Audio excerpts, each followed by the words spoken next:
DB 하이텍이라는 회사예요. 다들 동부그룹, 여긴 대기업이죠. 사실 대기업을 하기가 좀 그런 게, 대기업은 그 사업 영역이 많아가지고 되게 좀 어려워요. 이걸 하기가 중소기업보다.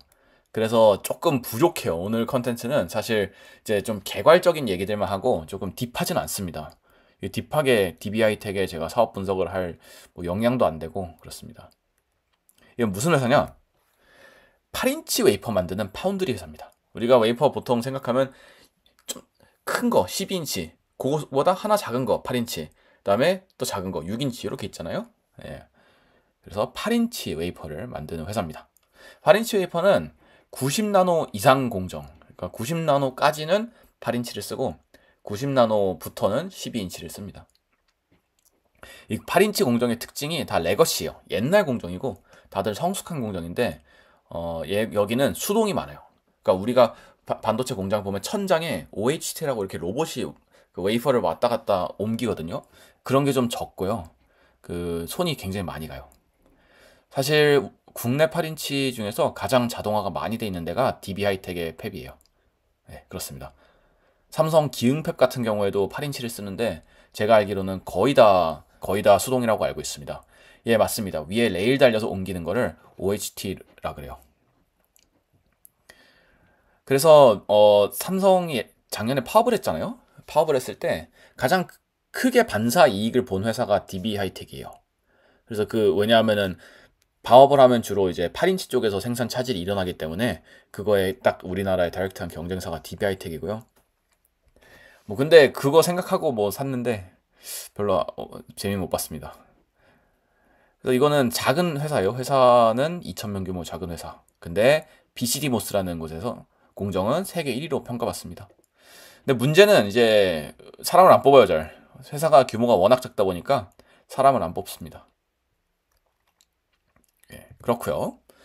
대충 1997년에 이제 동부전자로 설립이 됐어요. 인원이 2,000명이고요. 8인치 기준에 월 15만 장이에요. 삼성이 8인치 기준으로 했을 때 월 450만 장이거든요. 그리고 인원도 한 6만 명 돼요. DS 부분에. 그래서 대충 그 캐파랑 인원이 3전에 한 30분의 1 정도 되는 회사다라고 보시면 돼요. 매출은 23년 기준으로 1조 1천억. 올해는 약간 늘어났어요. 이 정도. 1조 1조 5천억 이 정도 사이에서 매출이 왔다 갔다 하는 그런 회사입니다. DB하이텍이 제가 알기로는 그 경력과 산장만 뽑는 걸로 알고 있어요. 신입 조금은 뽑을 거예요. 네, 신입 조금으로 뽑는데 여기도 그 LG 디스플레이처럼 산학장학생이랑 경력 위주로 다 재편이 될 것 같습니다. 네, 팹은 두 개가 있어요. 부천 팹과 이제 상우 캠퍼스라고 해서 음성의 팹이 있어요. 그래서 각각 하는 게 다르고 사실 비슷한데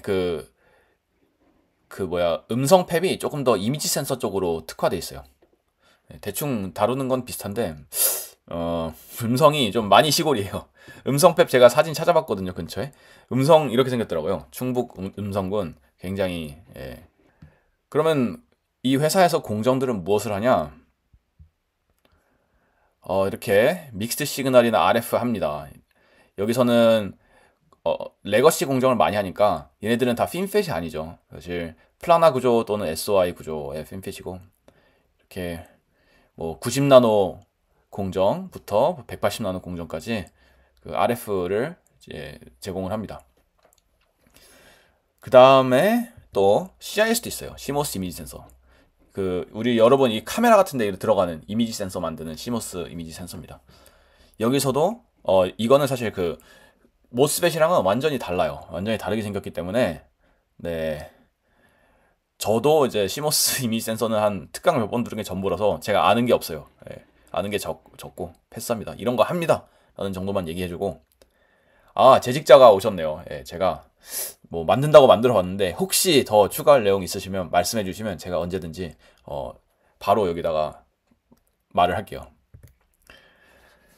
그래서 마지막 제일 유명한 게 여기서는 BCD모스라는 거예요. 예, BCD모스라 그래서 여러 종류의 트랜지스터를 한 웨이퍼에 공정하는 그런 기술이거든요. 이 BCD 쪽으로 월드 넘버원이라고 여겨집니다. 이 BCD 공정은 파워 쪽에 써요. 이 부분이 파워 소자거든요. 그렇기 때문에 이따가 제가 BCD에 대해서 말씀드릴 거예요. 말씀드릴 건데 파워 소자에 주로 쓰이고 이제 파워 매니지먼트 IC, PMIC라 그러는 녀석, 그다음에 또 전장용 반도체 이런 곳에 사용을 합니다. 그래서 굉장히 하이 볼티지 소자도 있고 그다음에 로우 볼티지 소자도 있습니다. 로우 볼티지 아니지 미드 볼티지 정도 소자도 있습니다. 그다음에 이제 차세대로는 얘네들이 전력을 계속 미니까 뭐 IGBT나 실리콘 카바이 같은 녀석들을 좀 공정을 하려고 한다라는 겁니다. 그렇습니다. 그럼 이제 BCD 얘기 나왔으니까 BCD가 뭔지를 제가 말씀을 드릴게요. 여기까지가 이게 어떻게 보면 이 DBI 텍의 가장 중요한 영역이라서 BCD에 대해서 지금부터 소개를 드리겠습니다. 예, 맞습니다. 바이폴러 CMOS, DMOS라는 녀석인데 바이폴러 BJT는 우리가 뭔지 알아요. CMOS는 뭔지 알죠. 그럼 이 DMOS가 뭔가에 대해서 제가 지금 설명을 드리겠습니다. DMOS라는 녀석은 Drain Extended MOS의 약자예요. 전력 소자의 가장 기본적인 구조예요. 고전압 소자, 중고전압 소자, 30V 이상의 소자를 쓰기 위해서는 이 Drain Extended MOS 구조를 많이 쓰는데 한마디로 말해서 드레인 쪽, 우리가 채널에 전기장이 걸리잖아요. 그 드레인 쪽을 더 연장, 더 뭔가를 더 붙여서 그 채널의 전기장을 조금 줄임으로써 그 브레이크다운의 현상을 줄이는 그런 모스펫입니다. 그래서 DMOS는 이제 뭐 버티컬 구조로 만들 수 있고 레터럴 구조로도 만들 수 있는데 여기 보시면 여기 안 나와 있구나. 죄송해요. 이렇게 생겼어요. 이게 기본적인 버티컬 구조의 DMOS예요. 우리가 봐봐요. 보통 이쪽이 소스면 이쪽이 드레인이어야 되잖아요. 그렇죠? 우리가 아는 플라나 구조 CMOS는 왼쪽이 소스면 오른쪽이 드레인이어야 돼요. 근데 여기는 잘 보면 이 드레인이 아래쪽에 달렸어요. 드레인이 아래쪽에 달렸고 이 소스가 대칭적입니다. 그러니까 사실 이렇게 생긴 거지. 요겁니다. 요거. 신기하게 생겼죠. 이렇게 보시면 돼요. 요거를 똑같은 걸 이제 붙여놓은 거니까 이렇게 생겼어요. 우리가 NMOS를 만든다 그러면 N 플러스 소스 드레인에, 그쵸? N 플러스 소스 드레인에 그다음에 P 바디를 만들어줘야 돼요. 근데 여기서 어떻게 돼 있죠? 이 P 바디와 드레인 사이에 N층이 하나 더 있어요. 이쪽이 이제 드레인이 연장됐다는 드레인 익스텐디드 모스예요. 그럼 이게 어떻게 작동하냐? 모스펫은 우리가 마이너리티 케이리어 디바이스라 그러죠. P 바디 쪽에 N 채널을 만들어야 돼요. 그쵸? P형 바디 쪽에 인버전을 시켜서 N 채널을 만들어야 돼요. 그럼 게이트 밑에 있어서 인버전이 일어나는 P 바디 영역은 이렇게 요 빨간색으로 친 요 영역이 인버전이 일어나요. 그렇죠? 요 영역이 인버전이 일어나서 스위칭에 관여를 하고 그 다음에 나머지 영역은 그 바디 커런트가 흐르는 이 NMOS 쪽으로 드레인 쪽으로 바디 커런트가 흐릅니다. 그래서 전체적인 전류가 이런 식으로 흘러요. 이 위에 있는 화살표는 인버전의 층에 의한 커런트고 그 다음에 이 아래쪽의 화살표는 그 바디 쪽으로 흐르는 전류예요. 그러니까 사실 이게 어떻게 되는 거냐면은 요 위쪽에서 흐르는 부분은 지금 서페이스 커런트. 그러니까 모스펫은 이 표면에서만 흐르잖아요. 네, 서페이스 커런트가 흐르고 이 아래쪽으로는 벌크 커런트가 흐르는 거예요. 왜 이렇게 했는지 아시겠죠? 그러니까 우리가 채널에 걸리는 그 전기장을 줄여가지고 채널 브레이크다운을 막으려면 굉장히 간단한 방법으로 생각해 볼 수 있는 게 그냥 롱 채널로 늘리면 안 되냐 이 생각을 할 수 있어요. 그쵸? 롱 채널로 늘리면 근데 뭐가 문제예요? 채널의 저항이 높아지잖아요. 채널을 키우면. 왜냐하면 모스펫의 커런트는 그 서페이스를 따라서 흐르니까. 그죠? 표면을 따라서 흐르게 되면 그 표면은 아주 얇잖아요. 그 부분이 저항이 커요. 그렇기 때문에 우리는 최대한 그 서페이스 커런트 부분을 줄여야 돼요. 그래서 생각해낸 것이 이게 스위칭에 관여하는 영역을 위쪽으로 만들어서 이 위쪽은 서페이스 커런트가 흐르게 하고 죄송해요. 이 아래쪽은 벌크 영역을 만들어서 벌크 커런트가 흐르게 하자. 요게 이 드레인 익스텐디드 모스의 아이디어예요. 그래서 브레이크다운 볼티지가 얼마나 되는지 그 다음에 가장 또 중요한 게 이 RS 이쪽에 저항이 얼마나 되는지가 그 좋은 디모스를 만들기 위한 그 조건 같은 거예요. 그래서 이 디모스를 보시면 뭐 실리콘 기반으로 하는 것도 있고 또 실리콘 카바이드 기반으로 만드는 것도 있어서 그런 소재나 구조의 선택에 따라서 굉장히 스펙들이 다양해요. 브레이크다운 볼티지가 그러니까 얼마나 그 고전압에서 동작할 수 있는지 또는 얼마나 낮은 저항으로 동작할 수 있는지 이런 것들이 달라집니다. 그래서 D모스에 대한 거를 지금 봤는데 그럼 BCD 모스는 뭐냐?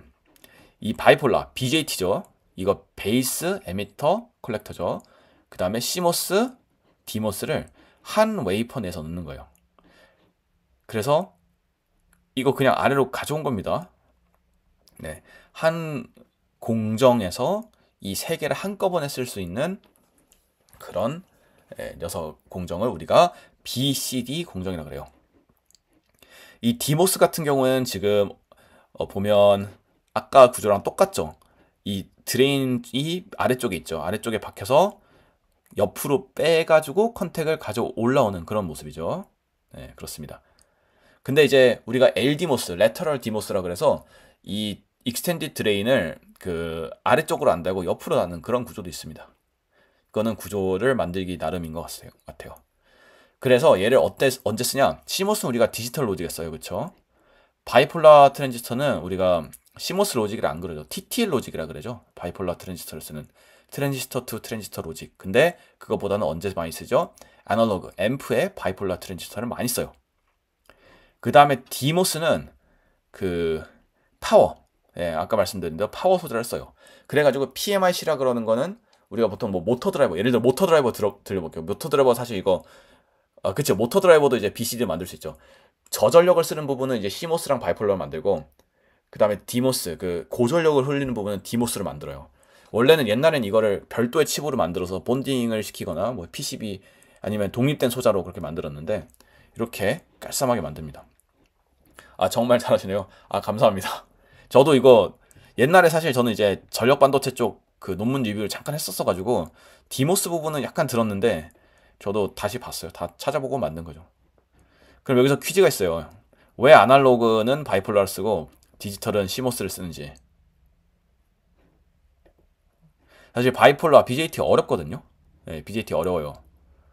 BJT 어려운데 저 잘 몰라요. 사실 BJT. BJT는 그 시험 보고 다 까먹은 그런 녀석인데 보통 개인이 BJT가 더 커요. 왜냐하면은 트랜스컨덕턴스가 이렇게 표현이 되죠. 그 서멀 볼티지 상온에서 0.016mV인 이 값은 컬렉터 커런트를 서멀 볼티지로 나눈 값. 그 다음에 CMOS는 이제 세츄레이션 영역에서는 ID, EID 오버드라이브 볼티지. 오버드라이브 볼티지는 V 게이트 소스를 에서 V 스레스홀드를 뺀 거죠.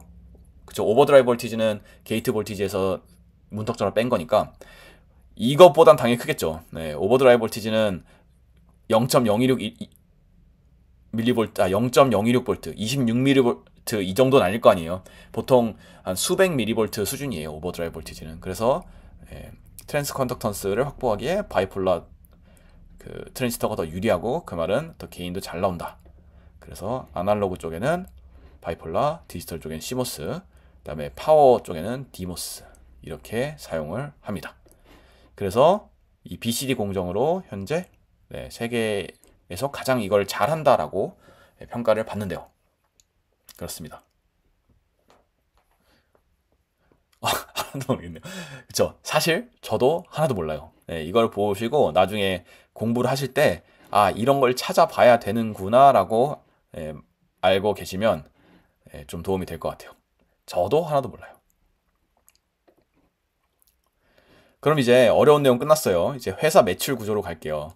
아까 CCC님께서 중국 회사가 요새 매출이 역대급이라고 하셨잖아요. 그래서 그 부분을 조금 다뤄보고자 합니다. 근데 그렇게 넘어가기 전에 여러분 좋아요 하나씩만 눌러주시면 너무 감사하겠습니다. 좋아요 하나씩만 부탁드립니다. 제품 군별은 역시 BCD 모스의 최강자답게 BCD 모스가 제일 커요. 그리고 그 두 번 64%, 1쿼터 기준으로. 그 다음에 그 DDI는 디스플레이 드라이버예요. 디스플레이 드라이버 IC가 14%입니다. 이 제가 뭐 검색한 바에 따르면 이 BCD 공정이 훨씬 더 고부가가치 공정이라 하더라고요. 그리고 지역별로는 중국향 매출이 한 60% 됩니다. BCD가 60%, 중국향이 한 60%예요.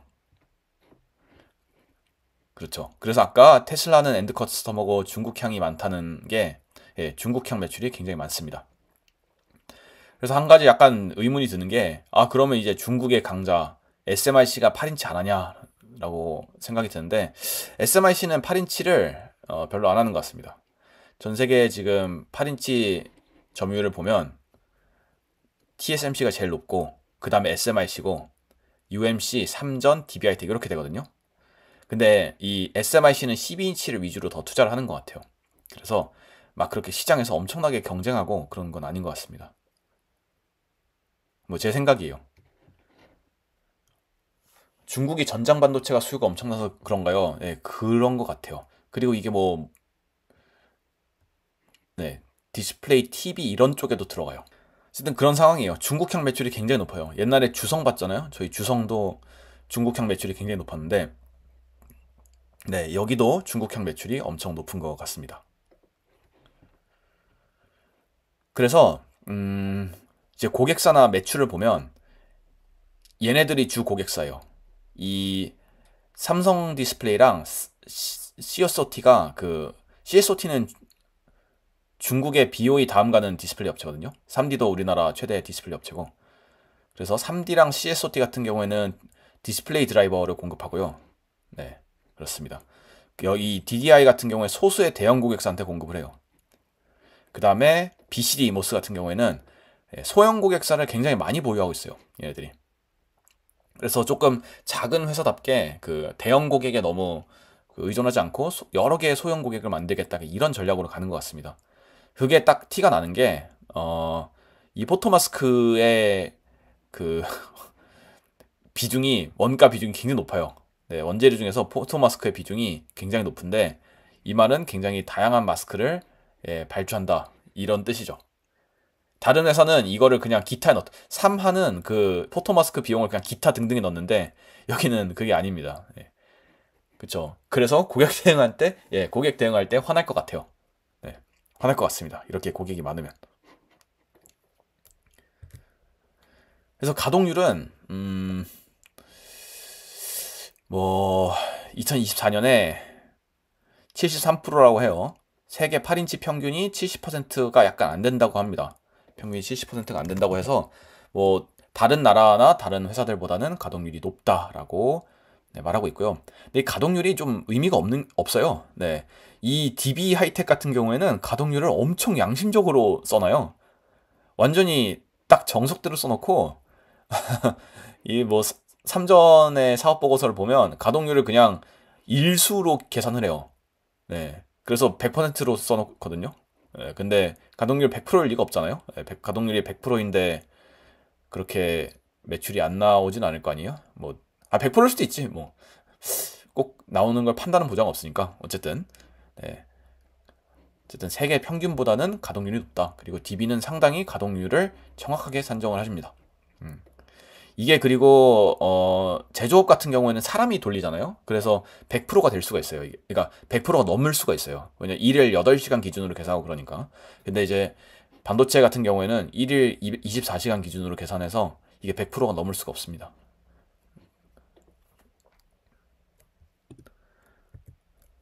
그래서 지금은 근데 25년도는 가동률이 90에 맞습니다. 딱 그거예요. 여기 DB에서 올해까지는 가동률을 지금까지 90%다. 그리고 올해 말이 되고 내년이 되면 95%가 될 것 같다. 뭐 더 올라가면 100%가 되겠죠. 이렇게 말을 하고 있습니다. 그래서 정리를 해보면 이 BCD 이 공정을 주력으로 하면서도 신규 갈륨 나이트라이트나 뭐 IGBT 이런 쪽을 조금 개척해 나가겠다 이런 것 같습니다. 그래서 어쨌든 작년보다는 올해가 업황이 더 좋을 것 같다는 DB 하이텍 측의 그게 있습니다. 오퍼레이터랑 경력직을 뽑는데 오퍼레이터 많이 나간다고요? 오퍼레이터가 많이 나가요. 신기하네요. 오퍼레이터가 많이 퇴사를 하셔서 그쪽 포지션이 많다고 하십니다. 이 지금 현직자 두 분이랑 전직자 한 분이 들어오셔서 오늘 DB 파티인데? DB 하길 잘했네. 감사합니다. 오퍼 급여가 낮아요. 그래요? 급여도 제가 평균 급여를 써놨는데 이따가 나올 겁니다. 그래요? 그렇게 낮아요? 오퍼가 왜냐하면 DB가 평균 급여가 8천대예요. 8천대 나오는데 오퍼레이터가 그거의 절반 정도밖에 안 되네요. 낮구나. PI 제외하고요. 근데 오퍼가 빡세다고. 그렇군요. 오퍼레이터로 일하기는 별로 좋은 회사 아닌 걸로. 자, 그 다음에 또 이 회사에 가야겠죠. 이런 회사가 있고 여기에 가야겠으니까 연봉과 회사 생활 말씀을 드리겠습니다. 연봉은 제가 그 독취사 이런 데 있는 거 가져온 거예요. 그래서 뭐 어디서 뿌려온 거 아니고 다 인터넷에 있어요. 이거 찾아보면. 신입은 올해 5,290입니다. PS는 23년 50%, 24년 14%. 근데 24년 실적에서 좋은 것 같은데 24년 14% 준 게 약간 아쉬운 것 같아요. 복포는 200 줬고 연봉 인상률 올해 3% 이래가지고 뭐 대충 영끌 6, 7천에서 영끌에서 한 6천 초반 정도로 시작한다고 보면 될 것 같습니다. 네.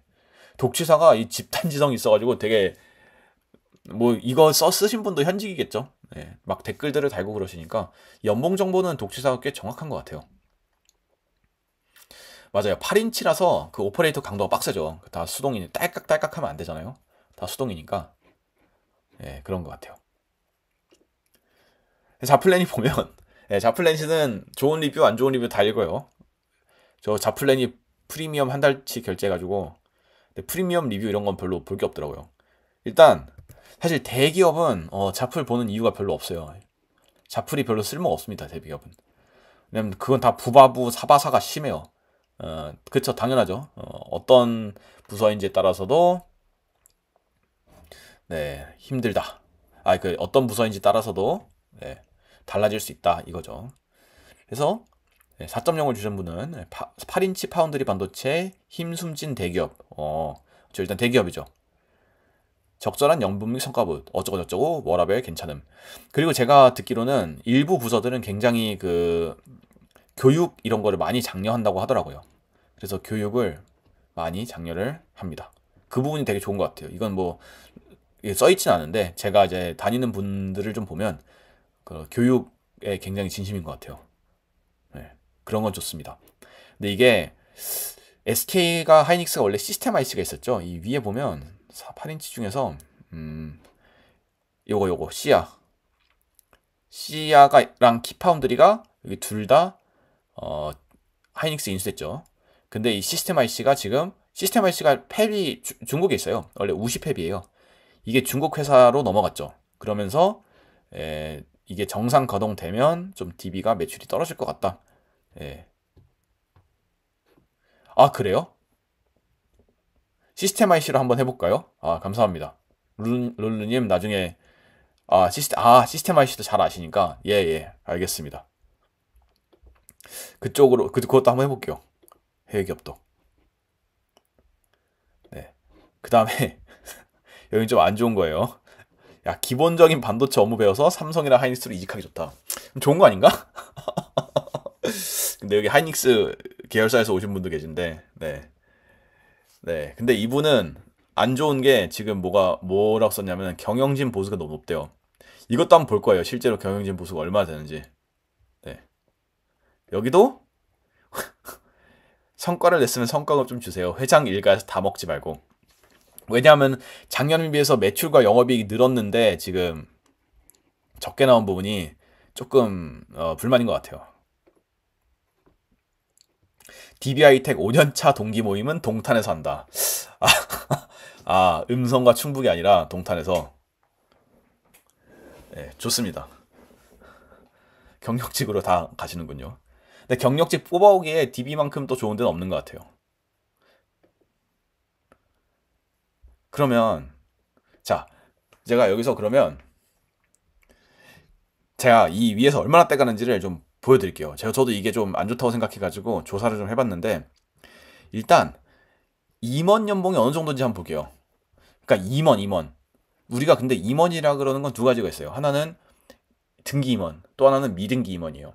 그러니까 법인은 자동차가 등기하잖아요. 그 다음에 자동차 등록하죠. 죄송해요. 자동차 등록하지. 그 부동산 등기하잖아요. 그 다음에 선박 등기하잖아요. 그러니까 법원도 등기부가 있어요. 법원이래. 법인도 등기부가 있어요. 법인 등기부라는 게.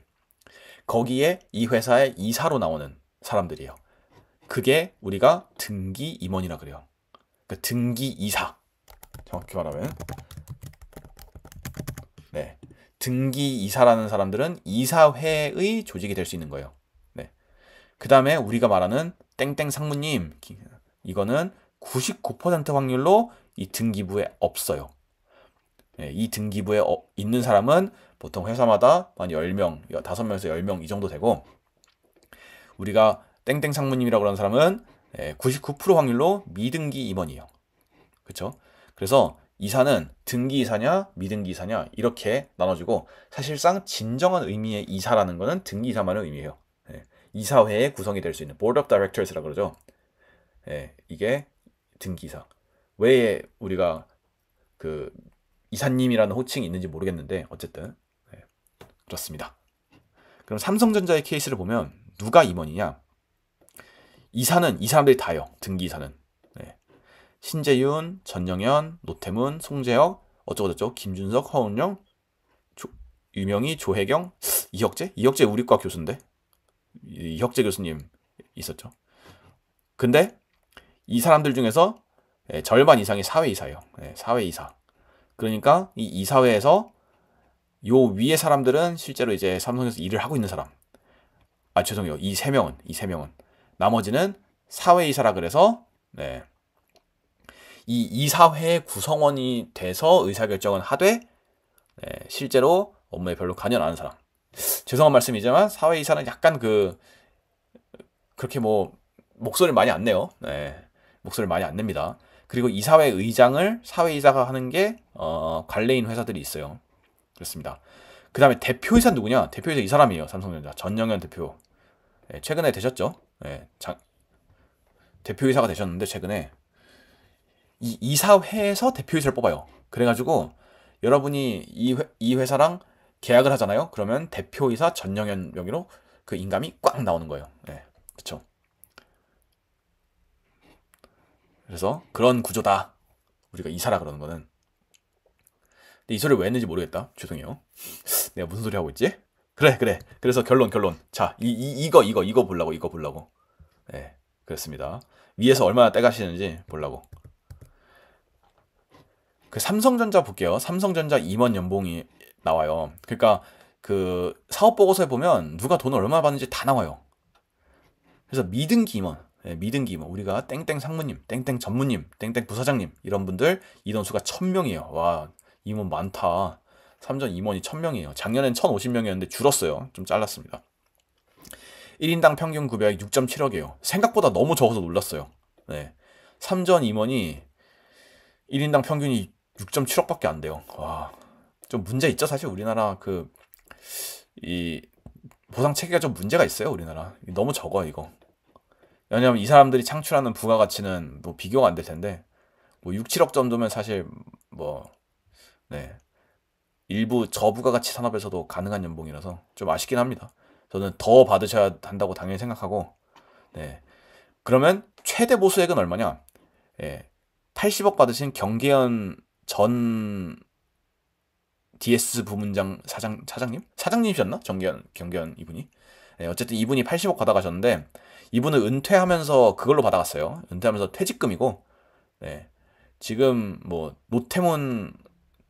노태문도 이분도 그 DX 부문 대표신데, DX 부문 노태문 사장님, 노태문 사장님께서 뭐 50억, 한종희 전 대표이사님께서 50억 정도 받아가셨죠.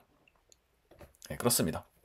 생각보다 연봉이 안 높아. 이번 연봉이 내가 깜짝 놀랐어요. 이거 보고 더 높을 줄 알았어요. 당연히 더 높을 줄 알았어요.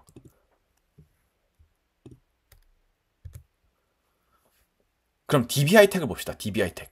자, DB하이텍 직원부터 볼게요. DB하이텍은 직원 평균 연봉이 8,600만 원입니다. 네, 8,600만 원이고 확실히 그 성별 격차가 좀 나네요. 왜냐하면 그 오퍼레이터는 여성분들을 굉장히 많이 뽑습니다. 네, 네 그렇습니다. 아, NMR님 신임 상무 연봉이 CL4 중 Distinguished and DEG급. DEG급은 Distinguished Engineer라고 그래서 부장 중에서 이제 임원을 좀 가기 힘든 분인데 굉장히 그 퍼포먼스가 좋은 분께 붙여주는 직급이에요. 네, 맞아요. 신임 상무 연봉 생각보다 낮아요. 그 뭐, 저 들었는데 한 3억대 이 정도인 것 같았어요. 네. 뭐 사람마다 다르고 제가 정확하게 듣지 않았지만 네, 그럴 수도 있을 것 같아요. 왜냐하면 자기 입으로 그 부장인데 임원만큼 불렀다라는 사람이 이제 있었거든요. 근데 그래서 네, 역전이 일어나기도 하는 것 같습니다. Anyway. 그러면 자, DB하이텍 직원은 지금 8,600만 원이 평균이죠. 삼전은 대충 한 1억 2천 정도 평균이에요. 직원 평균이. DB하이텍의 요걸 찾아보자. DB하이텍의 보수 지급을 찾아보면 김준기 창업회장님 이분께서 34억을 받아가셨어. 네, 이분들께서 34억을 받아가셨습니다. 김남호 회장님께서 24억, 토탈에서 두 분께서 60억을 연봉을 받아가셨습니다. 작년에. 그 다음에 조기석 사장님께서는 너무 짜다. 사장인데 그래도 5억 5천 받아가셨습니다. 예. 임원의 평균 급여액은 4억 2,400만 원. 뭐 삼성전자 33명이죠. 그러니까 딱 회사 규모가에 비해서 네. 아, 김주원 이분도요. 아, 그러네. 부회장이고 김씨니까 아, 그렇구나. 그래서 요 분께서 친척 일가분께서 거의 한 65억 정도를 가져가셨습니다. 네. 65억을 거의 뭐 한 오퍼레이터 100명 뽑을 수 있네 65억이면 오퍼레이터 100명 150명 뽑을 수 있는 돈을 가져가셨습니다. 그래서 이분들이 뭐 회사에서 일을 하시는지 모르겠어요. 근데 직급이 없는 걸로 봐서는 일을 안 하실 가능성이 높죠. 네, 그렇습니다. 이게 뭔가 싶습니다. 그러니까 이런 게 나올 만하지. 이런 게 나올 만합니다. 이런 불만이 나올 만합니다. 이게 가능한가? 신기하네. 네. 그래서 DB하이텍의 주주 구성을 보면 김준기 회장님께서 3.61% 가지고 있습니다. 네. 이분께서 받아간 배당금이 18억밖에 안 돼요. 그러니까 지분이 별로 없어요. 우리나라의 대부분의 회사가 이런 식이죠. 네. 지분이 없어요. 근데 돈은 받고 싶어. 그러니까 이거를 갖다가 뭐 자기의 개인 회사를 세우던가 아니면은 뭐 일가 친척들을 죄다 어떤 자리에 만들어 놓거나 해가지고 돈을 받아가시오. 그렇습니다. 아, 반기마다 오신다고요? 출근 오시긴 하시네요, 그래도. 네, 오시긴 하십니다. 그래서 이 DB하이텍은 사실 행동주의 펀드의 공격을 되게 많이 받아요. 지금도 주주 환원과 관련해서 무슨 어디에 주주 제안을 하고 있고 2023년 2년 전에 KCGI라는 행동주의 펀드의 공격을 받았습니다. 그래서 얘네들이 너네 주주 환원을 높여라 이런 소리를 하면서 막 주가를 펌핑을 하다가 현재는 이 KCGI 지분을 전량 익절하고 KCGI가 나갔어요. 왜 나간지 모르겠어요, 저 사실. 그러니까 KCGI가 처음에 이제 들어갔던 게 큰 건 했던 게 한진칼이었거든요. 한진칼에 이제 경영권 분쟁에 참여를 하면서 얘네가 돈을 이빠이 땡겼어요. KCGI가. 저도 근데 그때 같이 들어가가지고 돈을 확 땡겼어요. 저의 첫 대규모 익절이었어요. 그게 첫 대량 익절이었고 19년 11월부터 20년 3월까지. 네. 근데 어쨌든 이 KCGI가 근데 그 DB하이텍은 지분을 그냥 쓱 팔고 나가가지고 모르겠어요. 별로 행동주의에는 별로 실패한 것 같은데. 근데 왜 이런지 모르겠어요. 왜냐하면 이 KCGI 같은 행동주의 펀드는 결국에는 이제 개미를 꼬셔가지고 개미한테 지분을 털고 나가야 되거든요. 근데 이런 걸 한번 하면 다음부터는 사실 하기 힘들죠. 그렇습니다. 예, 그래서 뭐 이런 문제가 있다. 예, 조금 저도 그래서 약간 얘를 좀 주식 관점에서 좀 볼라 했는데 말았어요. 이런 리스크가 있으면 이거는 뭐 계량된 리스크가 아니기 때문에. 예. 근데 뭐 주주 친화 정책을 하신답니다. 예. 그건 아주 좋고 뭐 배당 성향도 높으시고 자사주 소각도 뭐야 자사주 메인만 확대하네. 자사주 소각하셔야지. 소각 법제화될 경우 소각 예정이네. 예. 소각은 안 하겠다는 소리고. 그럼 요건 빼고 예. 배당 성향을 10에서 20% 사이로 올리겠다. 뭐 이렇게 말씀하십니다. 그래서 뭐 더 좋은 회사로 거듭나길 바랍니다. 예, 여기까지가 네, 첫 주제 첫 번째 꼭지 DB 하이텍이었습니다. 오, 자, 시간이 40분 지났네. 재밌었죠? DB 하이텍 재밌죠? 재밌는 회사예요. 네, 좋은 회사입니다. 예, 저는 반도체 기업 분석 시리즈에서는 조소를 다루지 않습니다. 조소를 다루지 않기 때문에 다 좋은 회사들만 가져와서 다룹니다.